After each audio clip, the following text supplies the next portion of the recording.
ಕಲಬುರಗಿ ಜಿಲ್ಲೆಯ ಜೇವರ್ಗಿ ಬಳಿ ಮಂಗಳವಾರ ಸಂಭವಿಸಿದ ಭೀಕರ ರಸ್ತೆ ಅಪಘಾತದಲ್ಲಿ ಮೃತಪಟ್ಟ ಮಹಂತೇಶ ಬೆಳಗಿ ಸೇರಿ 4 ಮೃತದೇಹಗಳ ಅಂತ್ಯಕ್ರಿಯೆ ಇಂದು ರಾಮದುರ್ಗ ಪಟ್ಟಣದ ಹೊರವಲಯದ ಅವರ ತೋಟದಲ್ಲಿ ಲಿಂಗಾಯತ ಧರ್ಮದ ವಿಧಿವಿಧಾನಗಳ ಪ್ರಕಾರ ನೆರವೇರಿತು.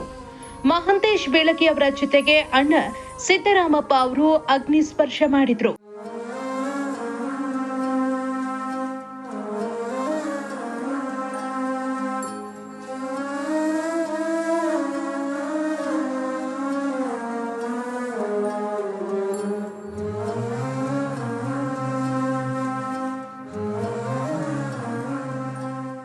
ಕುಟುಂಬಸ್ಥರ ಆಕ್ರಂದನದ ನಡುವೆ 4 ಅಂತ್ಯ ಸಂಸ್ಕಾರ ಮಾಡಲಾಯಿತು. ಮಹಂತೇಶ ಅವರ ಪಕ್ಕದಲ್ಲಿ ಶಂಕರ ಬೆಳಗಿ, ಈರಣ್ಣ ಬೆಳಗಿ, ಈರಣ್ಣ ಶಿರಸಂಗಿ ಅವರ ಚಿತೆಗೆ ಅಗ್ನಿ ಸ್ಪರ್ಶ ಮಾಡಲಾಯಿತು. ಈ ವೇಳೆ ಪತ್ನಿ ರೇಖಾ, ಪುತ್ರಿ ಚೈತನ್ಯ ಮತ್ತು ಸಂಬಂಧಿಕರ ಆಕ್ರಂದನ ಮುಗಿಲು ಮುಟ್ಟುವಂತಿತ್ತು.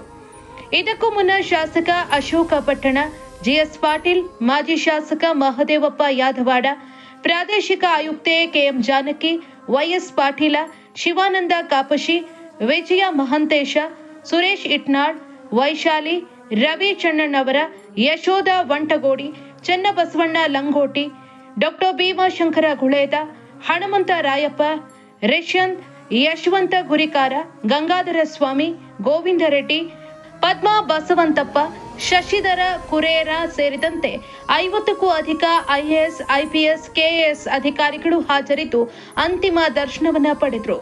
ಮಹಂತೇಶ ಬೆಳಗಿ ಅವರ ಅಕಾಲಿಕ ಮರಣಕ್ಕೆ ಅವರ ಬ್ಯಾಚ್ಮೇಟ್, ಅವರ ಅಧೀನದಲ್ಲಿ ಕೆಲಸ ಮಾಡಿದ ಅಧಿಕಾರಿಗಳು ಕಣ್ಣೀರು ಹಾಕಿದ್ರು. ಕುಟುಂಬಸ್ಥರಿಗೆ ಧೈರ್ಯ ತುಂಬಿದ್ರು.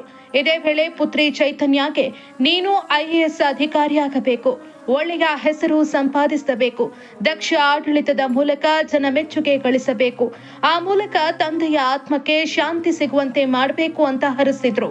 ಇದಕ್ಕೂ ಮೊದಲು ಮಹಂತೇಶ ಬೆಳಗಿ ಅವರ ಪಾರ್ಥಿವ ಶರೀರದ ಮೇಲೆ ಪುಷ್ಪಗುಚ್ಛ ಇಟ್ಟು ಜಿಲ್ಲಾಧಿಕಾರಿ ಮೊಹಮ್ಮದ್ ರೋಷನ್ ಅವರು ಗೌರವವನ್ನ ಸಮರ್ಪಿಸಿದ್ರು. ಇದೇ ವೇಳೆ ಪೊಲೀಸರು 3 ಸುತ್ತು ಗಾಳಿಯಲ್ಲಿ ಗುಂಡು ಹಾರಿಸಿದ್ರು. ನಂತರ ಪಂಚಗಟ್ಟಿ ಮಠ ಶಾಲಾ ಮೈದಾನದಿಂದ ಹಲಗತ್ತಿ ತೋಟದ ಮನೆಯವರೆಗೆ ಅಂತಿಮ ಯಾತ್ರೆ ನಡೆಯಿತು. ರಸ್ತೆಯ ಇಕ್ಕೆಲದಲ್ಲಿ ಜನರು ನಿಂತು ಪಾರ್ಥಿವ ಶರೀರಕ್ಕೆ ನಮನವನ್ನ ಸಲ್ಲಿಸಿದ್ರು.